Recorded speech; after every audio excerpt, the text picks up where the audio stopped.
Hello everyone, my name is Peyton and welcome back to my channel.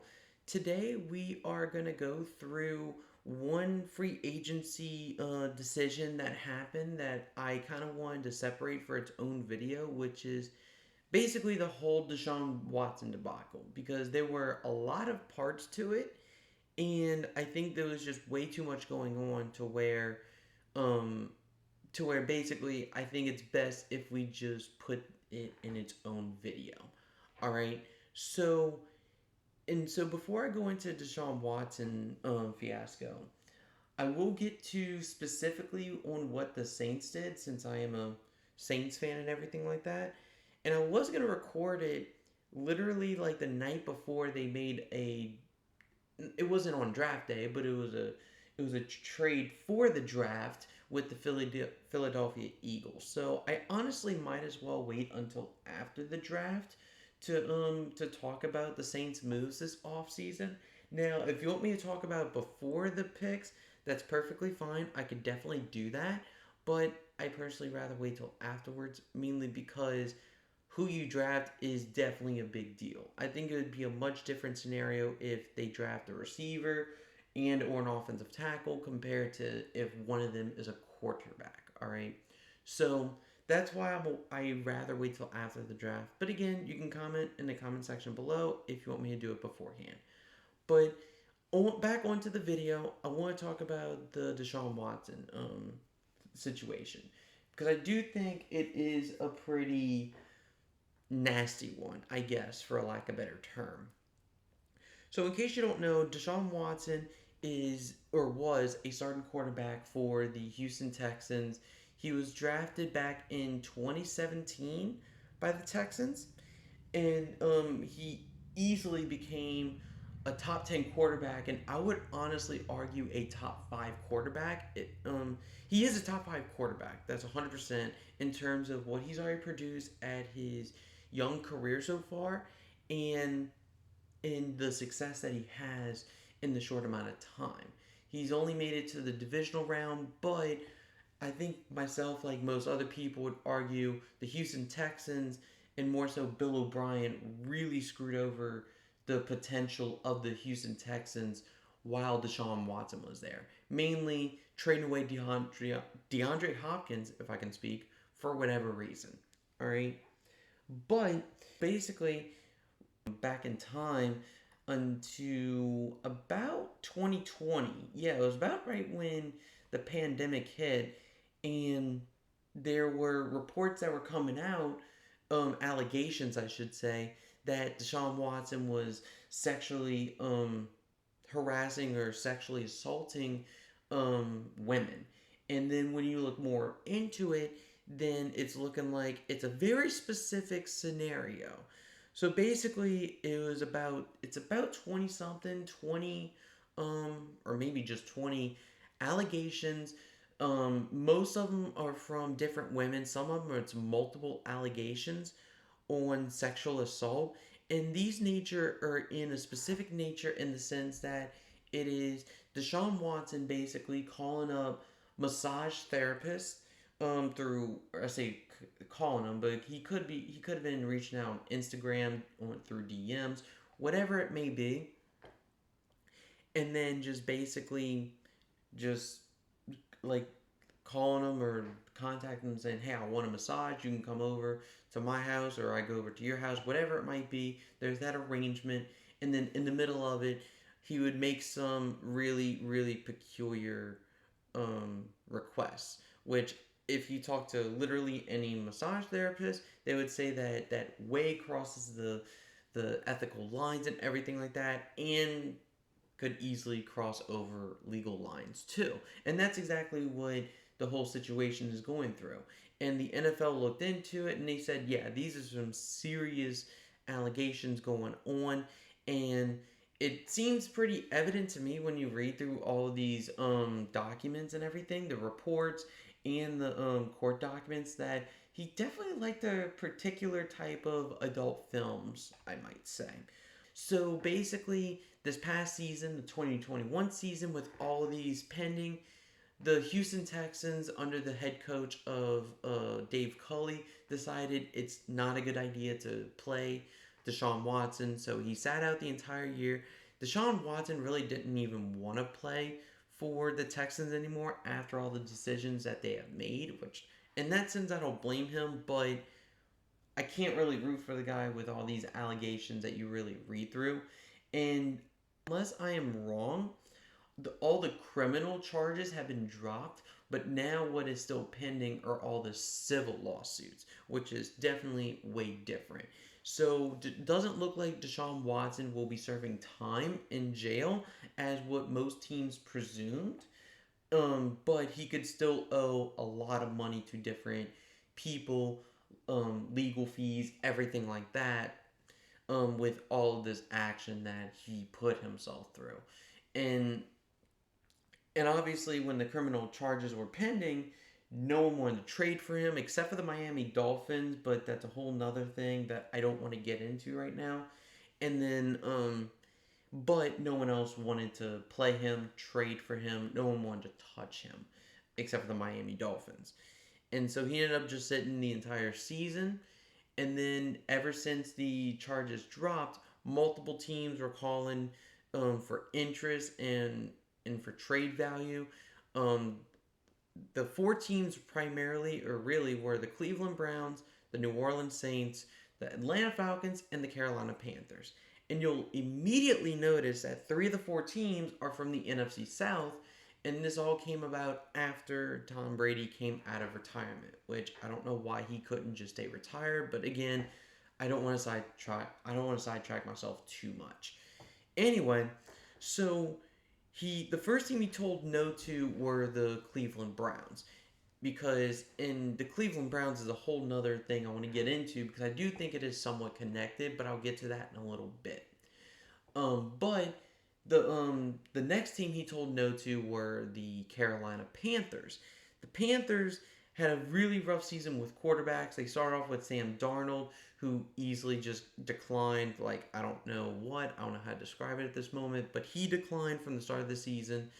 And then they went to Cam Newton, and they actually had someone else, if I'm remembering correctly, but they went to Cam Newton for a couple weeks, who is unfortunately just basically washed up at this point as a quarterback. And then after that, they went back to Sam Darnold, and the team is like, we just don't have a quarterback. And Deshaun Watson, there was something that I guess he didn't like there, and so he said no to them. Now, one thing I want to go into before we go further is the fact that Deshaun Watson is technically, he's not a free agent. He's technically under contract with the Houston Texans, but he has a no trade clause, which means that the Houston Texans can try and trade him, but he can't, well, he technically can't be traded, but it's up to the player, in this case Deshaun Watson, to actually waive it. And basically, Deshaun Watson controls his own destiny on where he wants to go, while under contract with the Houston Texans. That's basically what I'm trying to get at. And then the final two teams were the New Orleans Saints and the Atlanta Falcons. Basically, Atlanta's his hometown, so he had a personal connection over there. And then the New Orleans Saints were, at least in my opinion, the most talented team of the four teams I listed. You could argue maybe Cleveland is a little bit more talented. I'm not willing to say that personally, but you can make that argument.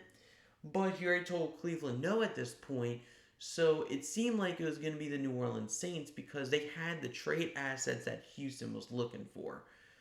But this is when Cleveland kind of comes in. So Cleveland decides to basically throw Baker Mayfield under the bus, saying he's completely immature. He doesn't have what it takes to be an NFL quarterback at the mental level, even though Baker Mayfield is by far the best quarterback they've had since they've returned to Cleveland, but whatever. And so Cleveland basically threw Baker Mayfield under the bus, and Cleveland at the same time was like, you know what, we're going to give this guy the contract that they ended up giving him, which is, I think, the richest contract of all quarterbacks outside of Patrick Mahomes, if I'm correct. I would need to look up the contract details, and I can link the contract details in the description below, and the site that I got that I can. So the site, the news article that has a brief description of each allegation and the court document, the link to the court document that's attached to it. So that's the two main links I'll have there. And so after Cleveland's like, hey, we're going to throw all this money at you, and most of it is guaranteed, which is key, by the way. Deshaun Watson was like, yeah, I'm going to definitely go to Cleveland. And so even though he told Cleveland no previously, he decided, okay, now it's time to go. And so now he is a Cleveland Brown. And I will say he easily puts the Cleveland Browns at a title contention team, because Cleveland Browns, even though they don't have a great defense, they have a good enough defense to where it can complement a powerful offense that Cleveland has, especially with a great offensive line and a great running game. But the thing I kind of want to talk to you more about is the whole Baker Mayfield and in the Cleveland Browns, and I already talked about Deshaun Watson. So now it's basically between Baker Mayfield and the Cleveland Browns.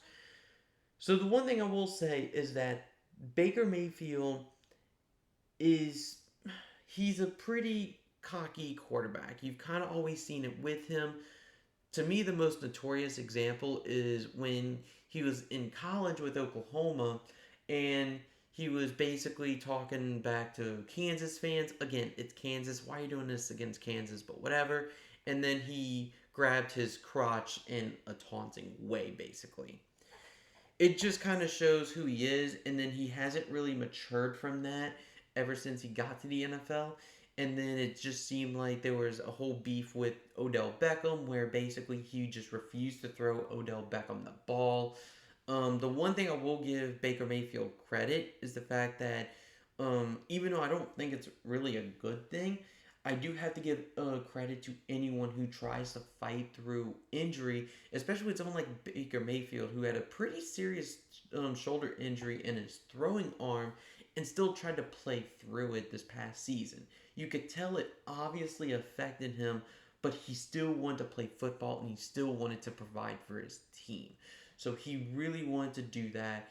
And I do remember one aspect of Baker Mayfield where, even though the Cleveland Browns, up until basically the last couple seasons, were basically a dumpster fire of an organization, and Baker Mayfield, when he got drafted, was defending the Browns organization that they're a first class organization. I will say, I do find it amazing how someone like Baker Mayfield can defend Cleveland like that with a straight face to especially someone like Colin Cowherd, but he did, and I give him credit for that. But there has been signs like that where Baker Mayfield has just had some pretty poor decision making on the field and off the field, I guess, when it comes to taunting and just how to be a leader as an NFL quarterback. It seems like the Cleveland Browns do not think that he has that capacity, at least as of right now. And it seems like the Cleveland Browns think that they can contend for a Super Bowl. And so, what instead of just kind of saying all the right things and still trying to trade Baker Mayfield away from and then get Deshaun Watson, they decided to just completely throw Baker Mayfield under the bus. And so, I will say that Baker Mayfield does have some issues that he needs to take care of if he wants to be a great NFL quarterback.